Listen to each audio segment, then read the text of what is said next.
Awareness is in the background of everything. So what's in the foreground if awareness is the background? So what are you looking at right now? What is in your foreground? What do you see outside of you? We've got a variety of experiences occurring right now.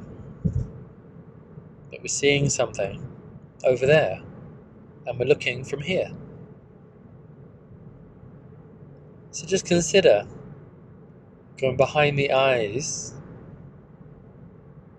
and sitting right in the middle of the brain for this moment.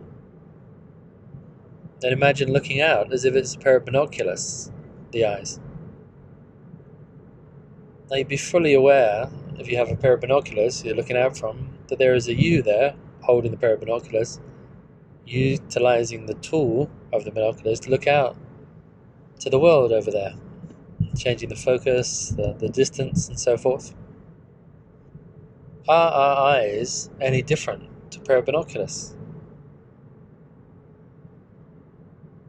Maybe it's not the eyes that see, but awareness that sees through the eyes. The body comes to an end of its living experience. The eyes are no longer seeing.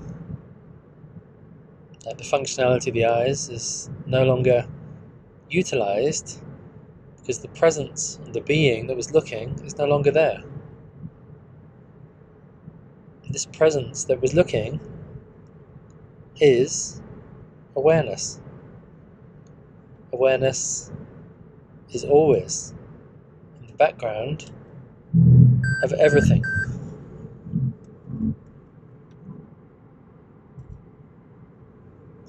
So as we start to really explore this, then we can reverse engineer, if you like, any moment, and we can take our attention from looking over there at the objects of creation, or relationships, or even the thoughts, emotions, sensations, which are internal objects.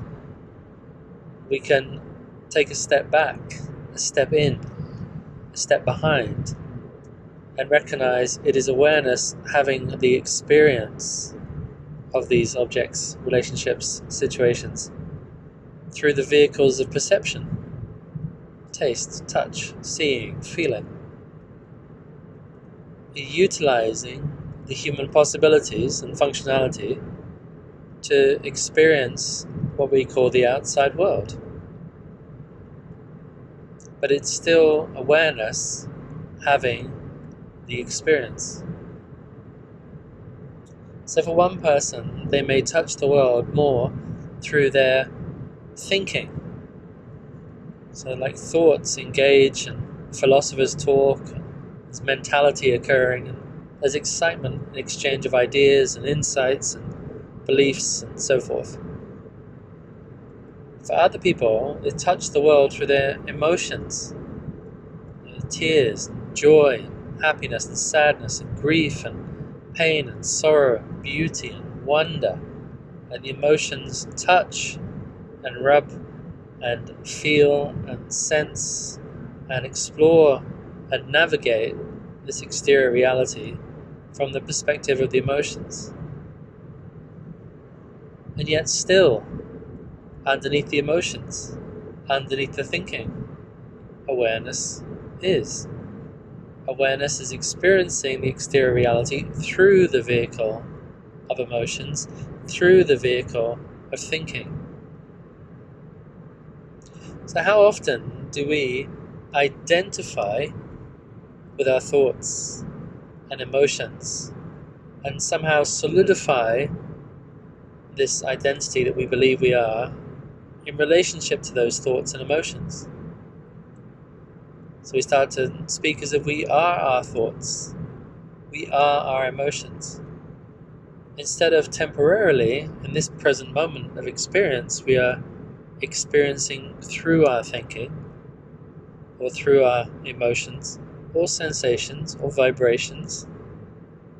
There are so many possibilities of experience, but giving emphasis that these are vehicles of experience: thinking, feeling, sensation, energy, like functional tools, beautiful tools that allow us to touch the world and each other through them. But what I want to give attention to is the awareness that is moving through the tool, through the function, through the vehicle, and it is awareness having the experience. So meditation, for example, it's possible and pretty simple to withdraw your awareness from thinking. Doesn't mean you stop thinking. Thinking is still there, always is a possibility. Rather, you stop activating thought because you're no longer paying attention to it. It's not that you stop feeling. Feeling is always there as a possibility. Rather, you withdraw your attention on the vehicle of feeling and just come back to that state of pure awareness prior to thinking, prior to feeling or sensation or energy. So when in meditation they talk about withdrawing the senses, you're not really withdrawing the senses, you're withdrawing from your attention on the senses. You're withdrawing your attention on the thoughts. You're simply changing your point of focus. Some people call it turning in, because that's kind of how it feels in a way. You're taking your attention from over there inward, although it's not really inward. It's really just dropping the attachment to the vehicles that we're so used to experiencing through. So in a very simple way, we're just changing our point of focus. Changing our point of focus. And we're allowing us to go even deeper than the point of focus to the one that is focusing. And to simplify it even further, that we stop focusing upon any objects, relationships, situations, beliefs, thoughts, emotions, sensations, energies, and we just rest in the purity of being the one who can focus itself, which is awareness. Some people refer to this after the experience, that this is like coming home, because in the moment you are in a state of pure awareness, there is no thought, there is no description. The description is an after event, something that comes afterwards as you start to come back to the realm of thinking or feeling or emotion. You might paint a picture or write a poem or tell a story or speak in some inspired way as you're on the return journey from pure awareness out into the realm of the world through the vehicles of thinking, feeling, or sensation. So my invitation in this communication here and now is to recognize awareness is the backdrop of everything, and is your primary beingness. Awareness is your primary essence, your starting point, your middle point, your end point, your always point perspective. And then we can beautifully choose to move through the different vehicles of experience, through the nuances and majesty of thinking, and the wonder of emotion, and the delicacy of sensation, the nervous system, through the energy body. We can have all the range of experiences, but we don't define ourselves by the experience.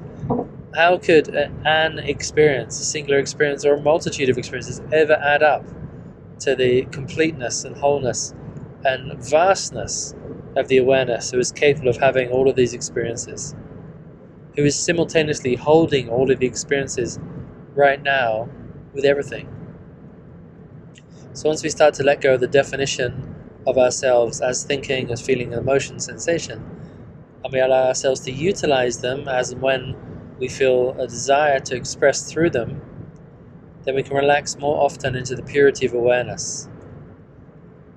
Some people call this the power of now, or the power of presence, or beingness, or home.